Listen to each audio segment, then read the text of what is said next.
کہاں جا رہی ہو تم؟ وہ جو کمرے سے بڑی سی چادر اوڑھے باہر کی طرف نکلی تھی، پیچھے سے خدیجہ خاتون کی گرجدار آواز گونجی تھی۔ نہ چاہتے ہوئے بھی اسے رکنا پڑا تھا۔ میں اماں سائی کی قبر پر جا رہی ہوں، تھوڑی دیر تک آ جاؤں گی۔ کس کے ساتھ جا رہی ہوں؟ انہوں نے دوسرا سوال پوچھا، لہجہ ہنوز کرخ تھا۔ حمید چچا کے ساتھ۔ چلو ٹھیک ہے، مگر جلدی آ جانا۔ اجازت ملتے ہی اس نے قدم باہر کی طرف بڑھا دیے تھے۔ حمید چچا پہلے ہی گاڑی سٹارٹ کر کے کھڑے تھے۔ انہوں نے جیسے ہی رجا کو باہر آتے دیکھا فوراً گاڑی کا پچھلا دروازہ کھول دیا۔ وہ جیسے گاڑی میں بیٹھی، حمید چچا نے سعادت مندی سے گاڑی کا دروازہ بند کیا اور جلدی سے ڈرائیونگ سیٹ پر آ کر بیٹھے تھے۔ 5 منٹ کی ڈرائیو کے بعد ایک سرسبز اور گھنا باغ آیا تھا۔ دہی رانی، میں یہیں بیٹھ کر آپ کا انتظار کر رہا ہوں، آپ جب چاہیں ادھر رہیں۔ جی چچا، آج مجھے وقت زیادہ لگ جائے گا، مجھے اماں سائی سے بہت ساری باتیں کرنی ہیں۔ وہ بھرائنی آواز میں حمید چچا کو جواب دیتی گاڑی سے نکل گئی تھی۔ حمید چچا کی آنکھوں میں بھی اپنی پیاری سی دہی رانی کے لیے دکھ بھرا تھا، مگر وہ بے بس تھے، کچھ کر نہیں سکتے تھے، صرف اللہ سے دعا ہی کر سکتے تھے۔ یا اللہ، دہی رانی کے لیے آسانیاں پیدا فرما، اے میرے سونے رب، ان بیچاری پر اپنا رحم فرما، آمین۔ انہوں نے صادق دل سے رجا سلطان کے لیے دعا کی تھی۔ رجا مضبوط قدم اٹھاتی چل رہی تھی۔ تقریباً 5 منٹ ہو گئے تھے اسے چلتے ہوئے۔ سامنے اسے اپنی منزل نظر آئی تھی تو وہ ماں کی قبر کو دیکھ کر مسکرائی تھی۔ رجا ماں کی قبر سے لپٹ گئی تھی۔ اماں سائی، کیسی آپ کو پتہ ہے میرا بڑا ہی دل اداس ہو رہا تھا آپ کے لیے، پوری رات میں سو نہیں سکی، میں آپ کو بہت یاد کر رہی تھی، اس لیے دیکھیں صبح اٹھتے ہی سب سے پہلے آپ سے ملنے آ گئی۔ وہ ماں کی قبر کے پاس بیٹھتے ان سے ڈھیر باتیں کر رہی تھی۔ ابھی 20 منٹ ہی نہ گزرے تھے کہ پیچھے سے آہٹ ہوئی تھی۔ رجا اس آہٹ کو خوب پہچانتی تھی، اس کا دل زور سے دھڑکا تھا، مگر وہ پھر خود کو سنبھالتی تھی۔ وہی کیا نا تم نے جس کا مجھے ڈر تھا، کیوں کر رہی ہو آخر تم میرے ساتھ یہ؟ رجا وہاں سے اٹھ کھڑی ہوئی تھی اور اس نے اپنے جوتے پہنے تھے۔ حمید چچا باہر میرا انتظار کرائیں اور آپ یہاں مت آیا کریں، میں نے آپ سے پہلے بھی کہا تھا، مجھے اچھا نہیں لگتا آپ کا اس طرح یہاں آنا۔ وہ اس کے سائڈ سے نکل کر جانا چاہتی تھی، مگر سامنے کھڑی شخصیت کو اس کا یہ گستاخی والا لہجہ پسند نہیں آیا تھا۔ وہ اس کا بازو دبوچتا اسے قبر سے دور باغ کی دوسری جانب لے آیا تھا۔ رجا، تم سمجھتی کیوں نہیں ہو میں تم سے محبت کرتا ہوں، تم انکار کر دو اس رشتے کے لیے، میں نہیں رہ سکتا تمہارے بغیر۔ میں کر تو رہا ہوں نا، کچھ نہ کچھ ہو جائے گا۔ کیا ہو جائے گا؟ آپ کچھ نہیں کر سکتے، آپ کے گھر میں صرف آپ کی ماں اور بہنوں کی چلتی ہے، اور میرے خیال میں میرے حق میں یہی فیصلہ بہتر ہے جو میرے بابا نے میرے لیے کیا ہے، میں اپنے باپ کے خلاف کبھی نہیں جاؤں گی۔ وہ 2 ٹوک بولی تھی، تم میرے ساتھ ایسا کیسے کر سکتی ہو؟ وہ حیران نظروں سے اس کے چہرے کو دیکھ رہا تھا۔ کیا تمہیں مجھ سے محبت نہیں ہے؟ وہ ٹوٹے لہجے میں بمشکل بول پایا تھا۔ ہے مجھے آپ سے محبت، مگر آپ کی محبت نے مجھے کیا دیا ہے سوائے تکلیفوں اور اذیتوں کے؟ آپ کے سارے وعدے کھوکھلے اور بے جان نکلے، اب کچھ نہیں کر پائے، آپ اپنا ایک وعدہ نہیں نبھا سکے میرے لیے، اور میں آپ کے لیے اپنے بابا سائی کی پگڑی کو رول دوں؟ اس لیے میں نے ایک فیصلہ کیا ہے کہ میں وہیں شادی کروں گی جہاں میرے بابا سائی چاہیں گے۔ تمہیں میں ایسا نہیں کرنے دوں گا رجا، تم میری ہو اور میں تمہیں کسی اور کا ہوتے ہوئے نہیں دیکھ سکتا۔ تمہیں بھی مار دوں گا اور خود بھی مر جاؤں گا، مگر تمہیں کسی اور کو نہیں ہونے دوں گا۔ تو پھر ٹھیک ہے، نکالو اپنی بندوق اور چلاؤ گولی، مار دو مجھے یہیں، مجھے تو ویسے بھی جینے کا کوئی شوق نہیں ہے، مگر خود کو گولی مارنے کی غلطی مت کرنا، آپ کی موت میرے کسی کام کی نہیں ہے، اتنی نفرت کرنے لگی ہو مجھ سے؟ وہ حیرت زدہ تھا، کاش میں آپ سے نفرت کر پاتی۔ وہ سر جھکائے تیز سانسیں لینے لگی تھی، اس کے آنسو بند توڑ کر باہر آنے کو بے تاب تھے۔ وہ ضبط کی آخری حد پر تھی۔ رجا، مجھے صرف تھوڑا سا ٹائم دو، میں سب کچھ ٹھیک کر دوں گا۔ آپ کچھ بھی ٹھیک نہیں کر پائیں گے، اس لیے مجھے جانے دیں اور آئندہ مجھے اپنی شکل مت دکھائیے گا۔ اب میری شادی وہی ہوگی جہاں میرے بابا سائی کرنا چاہ رہے ہیں اور میں نے ہاں کر دی ہے۔ پتہ تو آپ کو چل گیا ہوگا، آپ کے مخبری ہر وقت میرے ارد گرد رہتے ہیں۔ وہ واپس مڑنے لگی تھی جب اس نے اسے واپس اپنی طرف کھینچا تھا۔ اسے کچھ یقین تھا اس کی بے وقوف رجا ایسا ہی ریئیکٹ کرے گی، اس لیے وہ اہتمام کر کے آیا تھا۔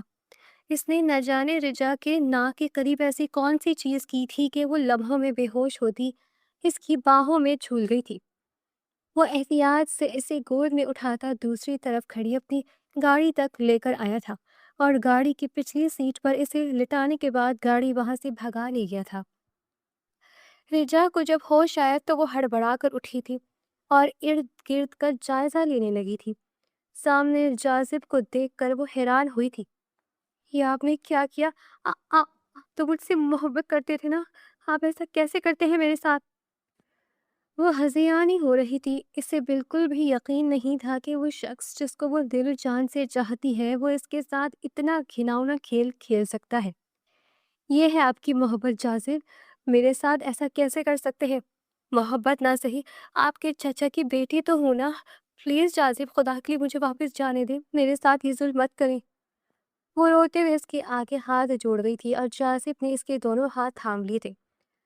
جتنا گھٹیا سمجھتی ہوں نا اتنا گھٹیا ہوں نہیں، فکر نہیں کرو، مر جاؤں گا لیکن تمہاری عزت پر آنچ نہیں آنے دوں گا۔ اس نے اپنی جیب سے پستول نکالی اور رجا اس کے ہاتھ میں پستول دیکھ کر حیران نظروں سے اسے دیکھ رہی تھی۔ ہاں، یہ اچھا فیصلہ کیا، ٹھیک ہے، چلائیں گولی اور ختم کر دے رجا سلطان کو۔ کسی اور کی ہو جانے سے بہتر ہے آپ کے ہاتھوں ماری جاؤں۔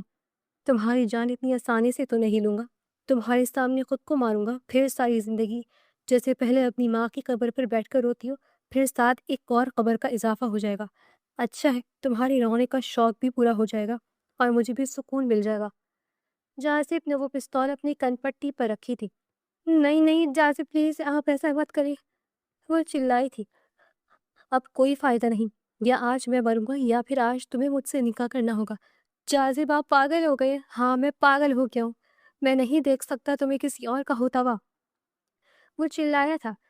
یہ اچھا ڈرامہ ہے، اگر اتنی محبت کرتے ہیں تو منا لیتے نا اپنے خاندان کو میرے لیے، اس میں میرا کیا قصور ہے؟ کیوں مجھے اتنی بڑی سزا دے رہے ہیں آپ؟ دیکھیے جاذب، میں بھی آپ سے اتنی محبت کرتی ہوں جتنی آپ مجھ سے کرتے ہیں، تو پھر کیوں کسی اور کی ہونے جا رہی ہو؟ وہ اس کی بات کاٹتا ہوا بولا تھا۔ تو میں کیا کروں مجھے بتائیں؟ ایک طرف آپ ہے اور ایک طرف واپس آئیے، وہ بھی آپ ہی کی طرح ضدی اور ہٹ درم ہے۔ خون تو ایک ہی ہے نا دونوں کی رگوں میں، مگر درمیان میں بس میں ہی رہی ہوں، نہ آپ کو میرا خیال ہے نہ ہی بابا سائی کو۔ تو ٹھیک ہے نا، آج ثابت کر دیتا ہوں کہ مجھے واقعی تمہارا خیال نہیں ہے، اس لیے تو تمہارے سامنے مر رہا ہوں۔ نہیں جاذب، پلیز خدا کے لیے نہیں، وہ رو تو دی تھی۔ تو پھر نکاح کر لو مجھ سے۔ یہ تو میں کبھی نہیں کروں گی، مر کے بھی نہیں۔ وہ 2 قدم اس سے دور ہوئی تھی۔ تو پھر ٹھیک ہے، میں ہی مر جاتا ہوں۔ وہ اپنی کن پٹی پر بندوق رکھے اسے دیکھ رہا تھا اور رجا اسے حیران نظروں سے دیکھ رہی تھی۔ تمہیں لگ رہا ہے میں ڈرامہ کر رہا ہوں نا؟ جب کافی دیر تک رجا کچھ نہ بولی تو وہ اس کی کیفیت سمجھ گیا تھا۔ اس نے اپنے بازو پر بندوق رکھ کر گولی چلائی تھی اور خون کا جیسے فوارہ پھوٹ پڑا تھا۔ جاذب، رجا چلا کر اس کے پاس آئی تھی۔ پلیز خدا کے لیے مت کریں ایسا، کیا کر رہے ہیں آپ؟ ٹھیک ہے، میں بابا سائی کو انکار کر دوں گی، اب آپ اس طرح خود کو اذیت کیوں دے رہے ہیں؟ تمہیں مجھ سے ابھی اور اسی وقت نکاح کرنا ہوگا۔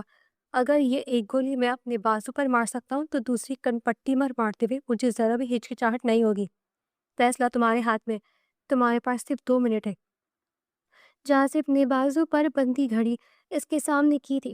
رجا نے چادر کے ساتھ دوپٹہ بھی لیا ہوا تھا، وہ اپنا دوپٹہ نکال کر جاذب کے بازو پر باندھ رہی تھی۔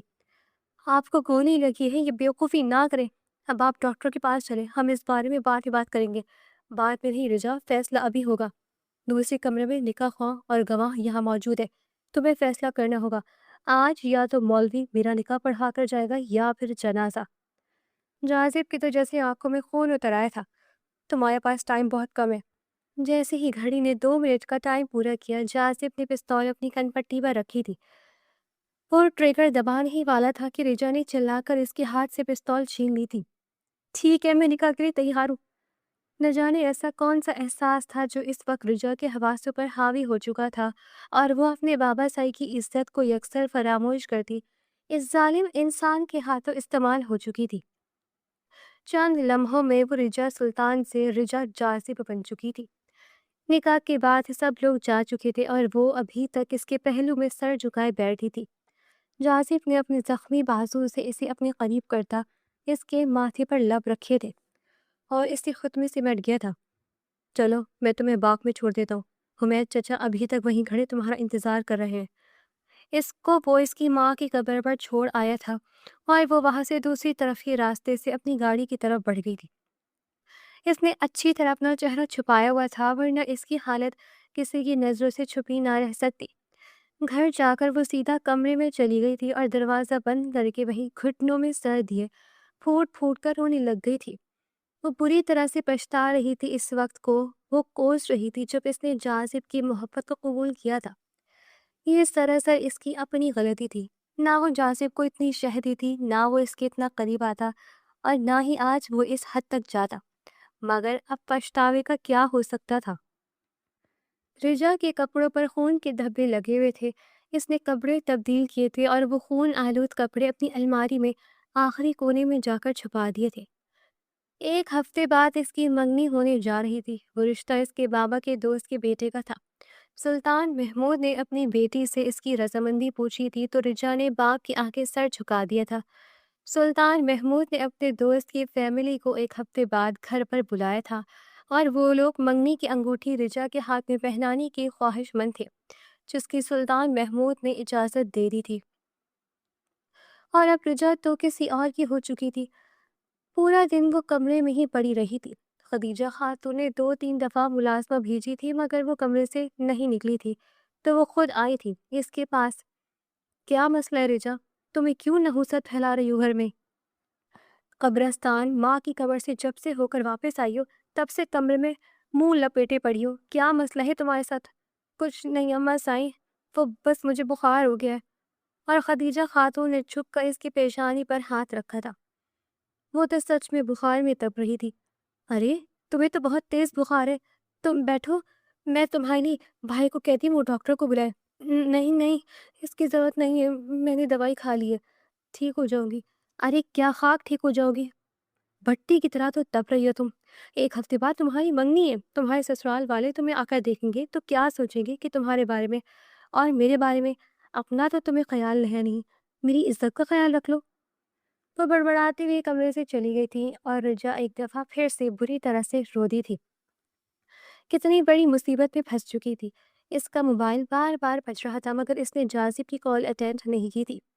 بھاڑ میں جاؤ، میری زندگی برباد کر دی ہے تم نے جازب، مجھے نفرت ہو رہی ہے تم سے بھی اور خود سے بھی۔ اس نے موبائل بند کر کے دراز میں پھینک دیا تھا۔ ڈاکٹر آ کر اسے دوائی دے کر چلا گیا تھا۔ ملازمہ اسے سوپ بنا کر دے گئی تھی۔ دوائی لینے کے بعد وہ سو گئی تھی۔ جب سو کر اٹھی تو اس کی طبیعت کافی ٹھیک تھی مگر کمزوری حد سے زیادہ تھی۔ وہ اٹھ کر واش روم چلی گئی تھی۔ جب وہ واش روم سے نکلی تو سامنے ہی وہ ظالم انسان اس کے صوفے پر ٹانگ دھرے اسے مسکراتے ہوئے دیکھ رہا تھا۔ پہلے تو اسے اپنی نظروں کا دھوکہ محسوس ہوا تھا مگر وہ دھوکہ نہیں، وہ حقیقت تھا۔ کیوں آیا یہاں؟ کوئی دیکھ لے گا، پہلے کم ذلت دے چکے ہیں مجھے، اب مزید کوئی کسر رہتی ہے؟ کیسی باتیں کر رہی رجا؟ میں تمہیں کیوں ذلت دوں گا؟ اللہ نہ کرے۔ ذلت نہیں تو پھر یہ کیا ہے؟ مجھے تو لگتا ہے آپ نا بابا سے بدلہ لینے کے لیے یہ سب کر رہے ہیں، آپ کو مجھ سے محبت ہے ہی نہیں۔ اس کی آنکھوں سے آنسو بہنے لگے تھے۔ رجا تم مجھے ایسا سمجھتی ہو؟ پہلے نہیں سمجھتی تھی مگر اب کافی ساری چیزیں ہیں جو مجھے سوچنے پر مجبور کر رہی ہیں۔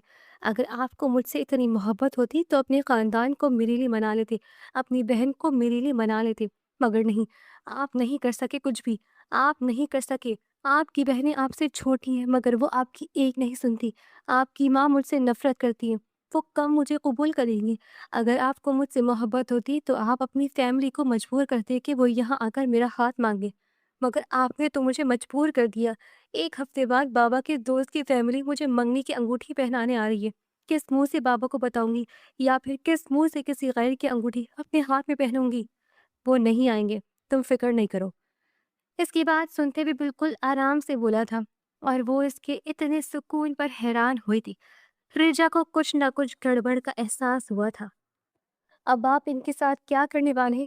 کچھ بھی نہیں کرنے والا، صرف ایک آج ٹانگ توڑوں گا اور بیگ پر ڈال دوں گا۔ 1-2 مہینے کے لیے پڑا رہے گا اور اس 1-2 مہینے میں کچھ نہ کچھ کر لوں گا میں، اور ایسا بھی ہو سکتا ہے لڑکے والے ڈر جائیں۔ ابھی تو ہم نے منگنی کی انگوٹھی بھی نہیں لڑکی کو پہنائی اور ہماری لڑکی کی ٹانگ ٹوٹ گئی ہے۔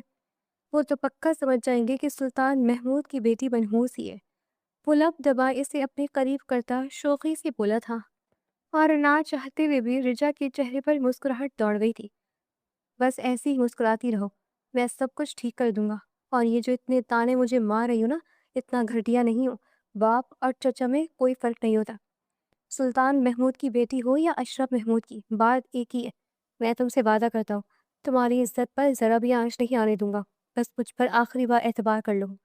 اچھا ٹھیک ہے، کر لیا اعتبار، اب جا یہاں سے۔ بالکل بھی نہیں، میں تو ذرا بھی نہیں جانے والا۔ وہ جو اسے دور کر رہی تھی وہ مزید اس کے قریب ہوا تھا تو اس نے اسے زور سے دھکا دے کر خود سے دور کیا تھا، جس پر اس کے منہ سے آہ نکلی تھی۔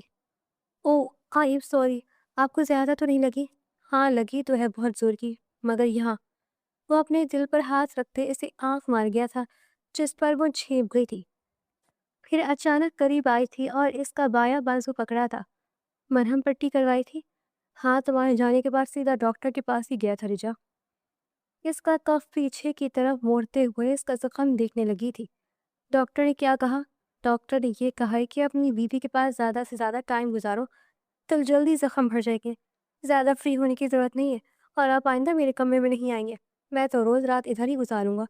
تمہیں اب دل بڑا کرنا پڑے گا میرے لیے۔ جازب ایسا ویسا کچھ بھی نہیں کرنے والے آپ نے کہا ہو گیا، اس کا یہ مطلب نہیں ہے کہ آپ اپنی لمٹس بھول جائیں۔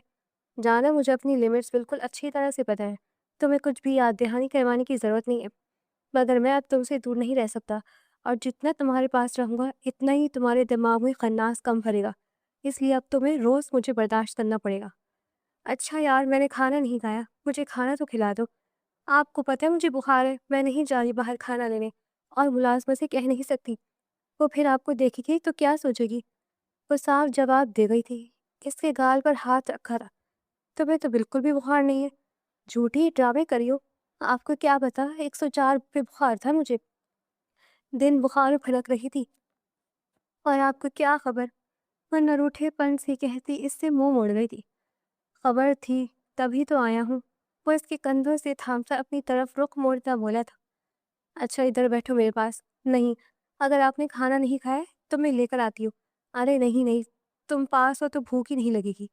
وہ اسے اپنے پاس دوبارہ سے بٹھاتا ہوا بولا۔ بالکل بھی نہیں، آپ بیٹھیے، میں لے کر آتی ہوں، اور اب میں بالکل ٹھیک ہوں۔ وہ سوپ والا برتن اٹھا کر باہر چلی گئی اور تھوڑی دیر بعد کھانا گرم کر کے کمرے میں لے کر آئی تھی۔ دروازہ اچھی طرح بند کرنے کے بعد وہ اس کے سامنے آ بیٹھی تھی۔ چلے کھائیں اب کھانا۔ میں نہیں کھانا۔ میں کیسے کھاؤں؟ میرا ایک ہاتھ ہے، نوالا نہیں توڑا جائے گا۔ وہ مسکراتا ہوا بولا تھا اور رجا اس کی چالاکی سمجھ گئی تھی، اس لیے وہ نوالا بنا کر اسے کھلانے لگی تھی۔ جازب آج حد سے زیادہ خوش تھا۔ جتنی رجا پریشان تھی، جازب اتنا ہی خوش اور مطمئن تھا، اور ایسا ہی ہوا تھا۔ اگلے دن رجا کے بابا سائی کو ان لوگوں نے فون کر کے بتایا تھا کہ ان کے بیٹے کا ایکسیڈنٹ ہوا ہے اور اس کی دائیں ٹانگ ٹوٹ گئی ہے، تو اب وہ نہیں آ سکتے۔ یہ خبر ملتے ہی رجا کے چہرے پر مسکراہٹ دوڑ گئی تھی، جو اس کی چھوٹی بہن کی نظروں سے چھپی نہ رہ سکی تھی۔ رجا آپ اتنا خوش کیوں ہو رہی ہیں؟ آپ کی ہونے والی منگیتر کی ٹانگ ٹوٹ گئی ہے اور آپ اتنا خوش ہو رہی ہیں؟ آپ کی جگہ میں ہوتی تو دھاڑی مار مار کے روتی، مگر آپ کو تو ذرا بھی دکھ نہیں ہے۔ آئرہ اس کے خوش ہونے پر چوٹ کر گئی تھی۔ آئرہ، یہ جو اتنا تمہیں شادی کا شوق ہے نا، میں تو کہتی ہوں بابا سائی سے کہہ کر یہاں تمہاری شادی کروا دیتی ہوں۔ ہائے آپ کی، سچ میں پلیز کروا دینا، یہ تو آپ کی بہت بڑی مہربانی ہوگی۔ شرم کرو، اماں نے سن لیا تو تمہاری خیر نہیں ہے پھر۔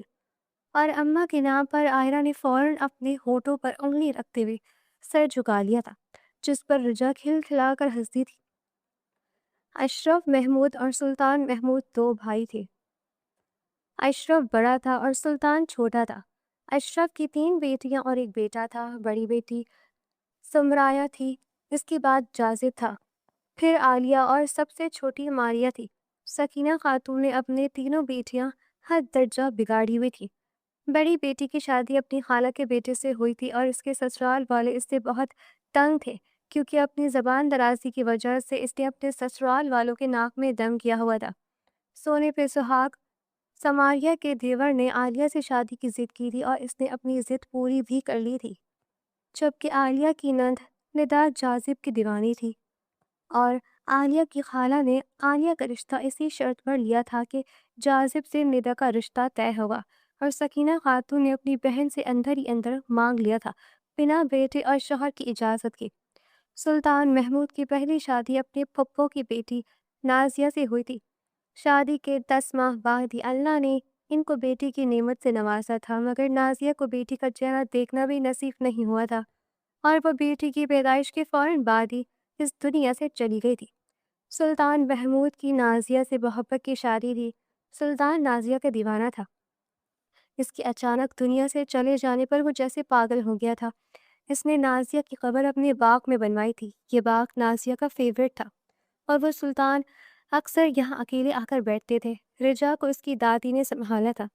سلطان محمود کی والدہ نے اس کی دوسری شادی اپنی بہن کی بیٹی خدیجہ سے کر دی تھی، اور وہ جو نازیہ سے محبت کا بڑا دعوے دار تھا، وہ دعویٰ جیسے نازیہ کی موت کے ساتھ ہی مر گیا تھا۔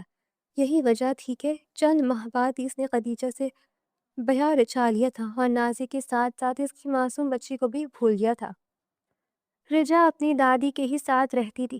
10 سال کی تھی جب اس کی دادی بھی اس دنیا سے چلی گئی۔ اس کے بعد رجا نے خود کو ہی خود سنبھالا تھا۔ ایسا نہیں تھا کہ اس کی سوتیلی ماں اس پر کوئی ظلموں کے پہاڑ توڑتی تھی، مگر جو ایک ماں کی محبت بچے کو چاہیے ہوتی ہے، رجا اس سے محروم رہی تھی۔ نہ صرف وہاں کی محبت بلکہ سلطان محمود بھی بیٹی کی طرف کم ہی توجہ دیتا تھا۔ خدیجہ میں سے سلطان کے 2 بچے تھے، شہزیب سلطان اور آئینہ سلطان۔ شہزیب کا رجا سے 1 سال کا وقفہ تھا۔ شہزیب ماریہ کو پسند کرتا تھا، اور ان دونوں کی ضد پر ماریہ اور شہزیب کی شادی ہو گئی تھی۔ خدیجہ خاتون تو اپنی بھتیجی بہانا چاہتی تھی، مگر بیٹی کی ضد کے آگے وہ ہار گئی تھی۔ سلطان محمود بھی اپنی بھتیجی کو اپنی بہو نہیں بنانا چاہتے تھے۔ وجہ ماریہ کی زبان درازی اور پھوڑ پن تھا، جو پورے خاندان میں مشہور تھا۔ وہ تینوں بہنیں ہی اپنی بد زبانی کی وجہ سے خاندان بھر میں مشہور تھی، اور ہوا بھی ایسے ہی تھا۔ چند ماہ بعد ہی ماریہ اور شہزیب کے اختلافات ہونے لگے تھے۔ شہزیب نے اپنی طرف سے بہت کوشش کی تھی کہ وہ ماریہ کو خوش رکھ سکے، مگر ماریہ ایسی عورت تھی کہ اس کو اگر دنیا کی ہر چیز لا کر اس کے قدموں میں رکھ دی جاتی، وہ پھر بھی خوش ہونے والوں میں سے نہیں تھی۔ ایک دن وہ بلا وجہ ہی چھوٹی سی بات کا بتنگڑ بنا کر لڑ جھگڑ کر یہاں سے جا چکی تھی، اور اب اس کی ضد تھی کہ شہزیب الگ گھر لے، تبھی وہ اس گھر میں واپس آئے گی۔ شہزیب نے صاف کہہ دیا تھا کہ وہ کبھی اپنے ماں باپ سے الگ نہیں رہ سکے گا۔ اگر ماریہ نے اس کے ساتھ رہنا ہے تو اسے واپس اسی گھر میں آنا ہوگا۔ 1-2 دفعہ سلطان محمود اپنی بیوی کے ساتھ ماریہ کو لینے اس کے گھر گئے تھے، مگر ماریہ کی ایک ہی ضد تھی، وہ الگ گھر میں رہے گی، اور شہزیب نے صاف انکار کر دیا تھا۔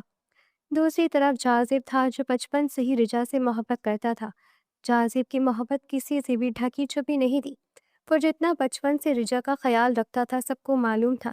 اشرف محمود نے بھائی سے رجا کا ہاتھ مانگا تھا، مگر سلطان نے صاف انکار کر دیا۔ وہ پہلے ہی بھتیجی کی وجہ سے پریشان رہتے تھے، اب وہ اپنی بیٹی کو اس جہنم میں نہیں جھونکنا چاہتے تھے، اور اوپر سے سکینہ خاتون نے صاف کہہ دیا تھا کہ وہ تو اپنی بھانجی بہانا چاہتی ہے۔ سراسر بیٹے کی ضد پر وہ رجا کا ہاتھ مانگنے آئی ہیں، اور اب تو سلطان محمود مر کر بھی اپنی بیٹی کا ہاتھ کبھی جاذب کے لیے نہ دیتے۔ جاذب کی ماں اور بہنیں جاذب پر دباؤ ڈال رہی تھی کہ وہ ندا سے شادی کر لے، مگر اس نے صاف انکار کر دیا تھا کہ وہ مر جائے گا، شادی نہیں کرے گا۔ اور اب سماریہ اور عالیہ دونوں ہی بہت پریشان لگی تھی، کیونکہ ان کے شوہروں نے ان کو صاف کہہ دیا تھا کہ اگر ندا کی شادی جاذب سے نہیں ہوگی تو وہ ان دونوں کو طلاق دے دیں گے۔ آخر تمہیں مسئلہ کیا ہے؟ تم کیوں ندا سے شادی نہیں کرنا چاہ رہے؟ اس رجا منحوس نے ایسی کیا بات ہے جو تم اس کے ایسے دیوانے ہو؟ اماں سائیں، آپ رجا کے بارے میں ایسی باتیں نہیں کریں، اور رجا کا معاملہ الگ ہے۔ اگر میں اس سے نہ بھی شادی کروں پھر بھی میں ندا سے کسی صورت شادی نہیں کروں گا۔ وہ 2 ٹوک بولا تھا، مگر کیوں جاذب؟ آخر کیوں؟ ندا میں کیا برائی ہے؟ وہ تمہاری خالہ کی بیٹی ہے، تمہاری 2 بہنیں اس کے بھائیوں کی بیویاں ہیں، تمہاری دونوں بہنوں کے گھر اجڑ جائیں گے۔ اور جاذب اٹھ کر چلا گیا تھا۔ وہ ماں کو کیا بتاتا ندا کی جس طرح کی حرکتیں تھی جاذب کو وہ ایک آنکھ نہیں بھاتی تھی۔ خاندان کے 2-3 شادیوں پر اس نے ندا کو 2-3 لڑکوں کے ساتھ قابل اعتراض حالت میں دیکھا تھا، اور وہ ایسی بدکردار لڑکی سے کسی صورت شادی نہیں کرنا چاہتا تھا، مگر تقدیر کو کچھ اور ہی منظور تھا۔